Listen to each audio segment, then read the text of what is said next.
আর তারা যে দুই ভাই তারা ভাবলো তারা দুশ্মন।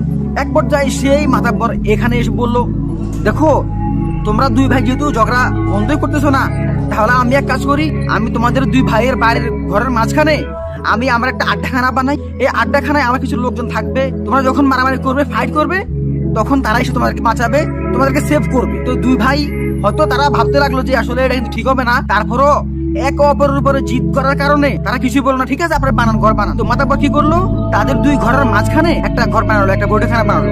বানিয়ে সেখানে তার কিছু লোকজন, কিছু খারাপ লোকজন, কিছু চাঁদাবাজ, তাদেরকে এখানে রাখলো। ধীরে ধীরে ধীরে ধীরে যখন দিন যেতে লাগলো, আস্তে আস্তে সে ঘরের আয়োজন বাড়তে লাগলো, আর তাদের দুই ভাইয়ের ঘর ক্রমে ক্রমে বাড়ির বাইরে যেতে লাগলো। এক পর্যায়ে তারা দেখলো যে মাতাব্বরের ঘর এত বড় হয়েছে, আড্ডাখানা এত বড় হয়েছে, এখন দুই ভাইয়ের থাকার কোনো জায়গা নাই। এখন তারা কি করবে, দুই ভাই যে আবার ইউনাইটেড হবে, হয়ে সম্পত্তি দখলে আনবে, সে অবস্থাও নাই। কারণ মাতাব্বর সুযোগ পাইলে এই ব্যাগে থাপড়াই, আবার সুযোগ পাইলে ওই ব্যাগে থাপড়াই, মানে তাদের দুজনকে থাপড়াই, লাইট খায়, মারে, কিন্তু কিছু করার নাই। ওইদিকে দুই ভাই কিন্তু দুজনের শত্রু। মাঝখানে যে আন্টি নিছে সে হচ্ছে সেই গ্রামের মাতাব্বর, সে ছিল তাদের বাবার দুশ্মন, মানে তাদের দুশ্মন।